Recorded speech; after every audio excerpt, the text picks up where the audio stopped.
Hey everybody, welcome to Goshen Prepping. I've had a lot of viewers say they are worried about things that are happening in the United States, such as like sleeper cells. And I think it's a very real concern, by the way. I want to show you some articles and talk about things that very well might be coming very soon. First off, from Politico, U.S. officials hold their breath for Iranian cyber attacks. Critical infrastructure owners and operators are stepping up security as the government keeps a close eye on evolving threats from Tehran in cyberspace. And cyber attacks are always the first thing we look at because it's cheap and it's easy. All you have to do is get a few computer nerds, sit down and try to look for exploits on computers to be able to hack in and cause problems. More specifically, the government is saying the cyber attacks could be like on our water system or even worse, which could be catastrophic, our power grid. But the United States sends Iran a clear, dramatic message over these heightened concerns over terror threats in U.S. soil and the border crisis, of course, between Israel and Hamas. And the message is very clear as we send carriers to the region and have troops in the region and letting them know that anything they try to do or are trying to do because it's an active play right now, we're not going to take it. But, that's actually not really the big problem. The big problem is already here. You probably saw this, the largest ever pro-Palestinian rally in U.S. history in Washington, D.C. Simply incredible and staggering how many people attended this rally. And I feel for the people of Palestine, I really do, because Hamas, honestly, they voted Hamas in to rule the country and since then have suspended all elections.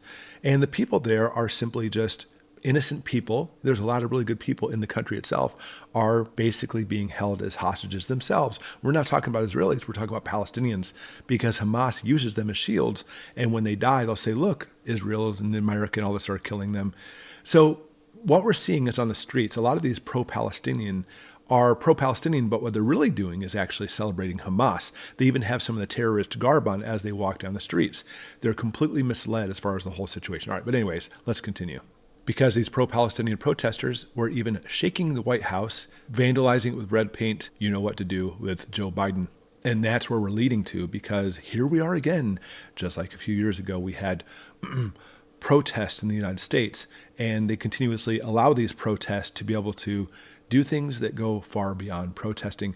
And now they visit the giant nursing geriatric home of Joe Biden in the White House, and they're on the fence. And it's funny how every other time this happens, you see Secret Service, which, they threw things at Secret Service in this case, by the way, but normally Secret Service would be out in 2 seconds if anybody even climbs on the fence, but there they are allowing it and defacing all the property there with graffiti. It is happening all over again. But if you recall from a few years ago, that's not where it stopped. It got much larger and much worse, and that's where we're going to in this video. Because here's one of the websites that told people to go out on November 4th. Answer, act now to stop war and end racism. I think they're full of crap when they talk about ending racism. I think they're trying to stir up the pot when it comes to racism. But either way, you'll see right here that there's all these different sponsors trying to get this going.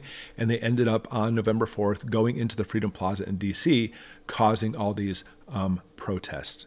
And it wasn't just the United States, but you see right here, an International Day of Solidarity with Palestine, all these different countries taking place in this as well. And so nice of them, wasn't it? They even had free bus trips for them to march on D.C. And right here, again, Saturday, November 4th, National March on Washington, Free Palestine. No more U.S. aid to Israel. Lift the siege in Gaza now. But this is what I really want to show you here. Look at this. These are all the different organizations who have supported this, including like Black Women Radicals. Wait a second. Your whole thing is based on race. They want to end racism. It's all about racism. White Coats for Black Lives. The D.C. Communist Party, of course, they have their hands in this. Democratic Socialists of America. And that was all on the 4th. All these things happening are just like a few years ago, coming up again. We knew this was going to happen, especially as we go into the elections next year. It's going to get far worse. But let me go ahead and show you what I mean by this.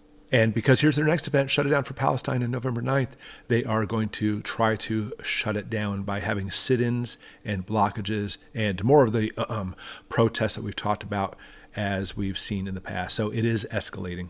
And if you recall those escalations a few years ago, it was certainly not peaceful protest, as we saw literally buildings burning, places looted, and let's not even keep going there. We know what's happened in the past, and we know it's coming again. Tomorrow, I'm going to have a video out talking about what you can do to protect you and your family in these situations, but because it is coming again, unfortunately, and we have to be prepared for this. Thanks for watching.